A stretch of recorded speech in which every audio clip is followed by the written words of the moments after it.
Hey guys, it's Mr. Oda.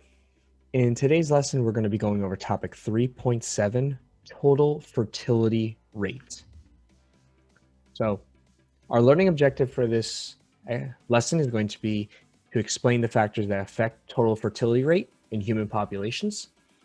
And for our skill, much like the other parts of this unit, we're going to be describing patterns and trends that we see in data. So the first thing we need to know is, what is total fertility rate? Well, we can represent it as TFR.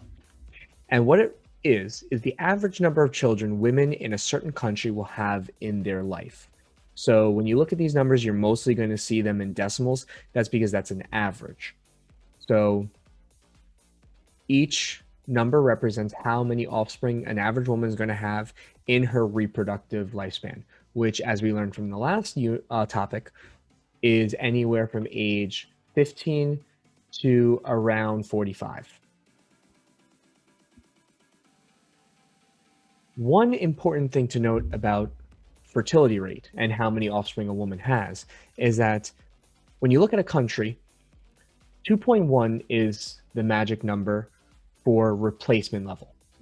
And what that means is that the offspring, if a woman has 2.1 babies on average, those offspring will replace the parents of the last generation.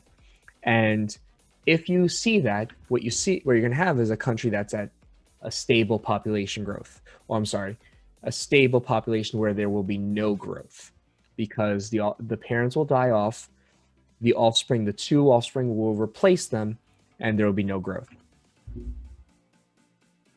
Now, as we learned in the last topic, developing countries generally have a larger population growth, and so what you're going to see with a developing country is that their fertility rate is going to be higher than 2.1, sometimes much higher.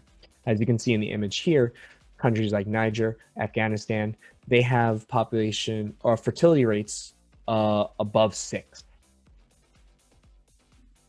Now, in developed nations, you're going to see a total fertility rate that is less than 2.1 or at 2.1. So if you look again at the image, India is currently at 2.1, so they are at replacement level. Their population is not growing at all. However, when you look at other countries like China, Germany, and Japan, their fertility rate is actually below 2. So they are not at replacement level, which actually indicates that their population might be declining. Now, there are a lot of different things that could affect this. As we talked about before, the age of a woman's first pregnancy could affect this fertility rate. So the longer a woman waits to have an offspring, the less offspring she's probably going to have. And of course, the biggest thing is education opportunities. If a woman, especially for women, if they have more education opportunities, they are not going to have as many offspring because they will be in school or they will be in the workforce, things like that. Another big thing is family planning. If there's contraception available, abortions, if they are legal, all those things will bring down the fertility rate. Governmental policies, we're going to see an example of that in 1 second. The government can actually influence how many babies a family has. As well as the general healthcare access, it can actually cause infant mortality rates to go up, which means that there'll be more offspring dying when they're born or before they reach a certain age. Now, I mentioned we're going to talk about the government, and so one big example is actually from the country of China. For those of you who know, in the past, China had what was called the one-child policy. It was introduced in 1979, and what it was that families could only have one child. So in order to implement this, the government used contraception, abortion, sterilization commonly throughout certain populations.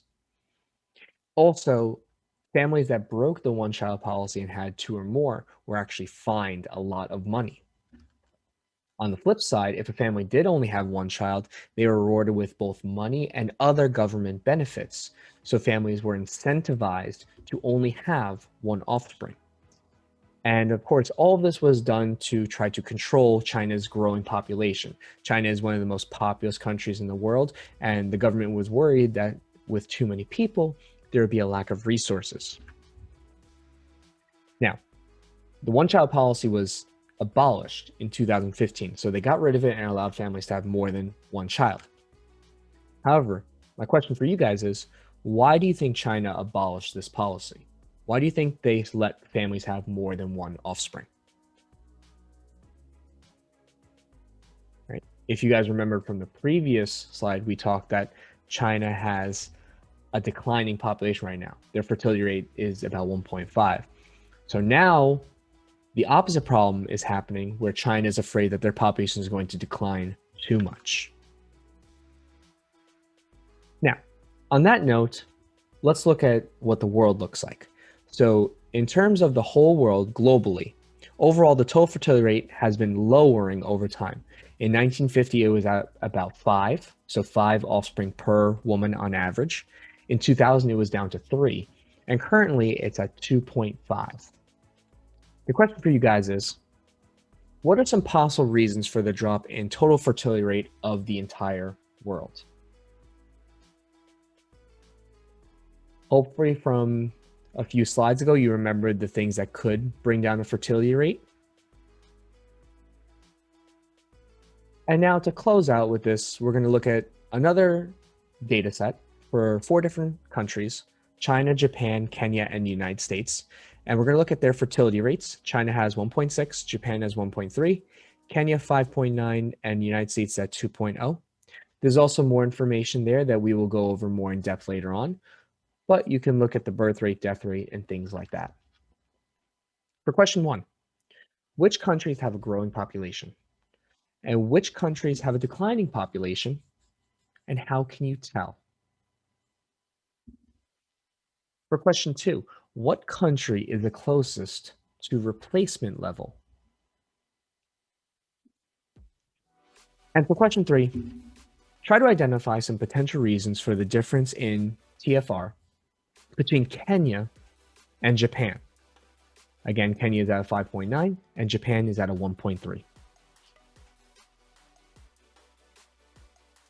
Right? I hope you guys were able to get those answers. I hope you guys feel a little bit more comfortable with total fertility rate, and I will see you guys in the next lesson. Take care.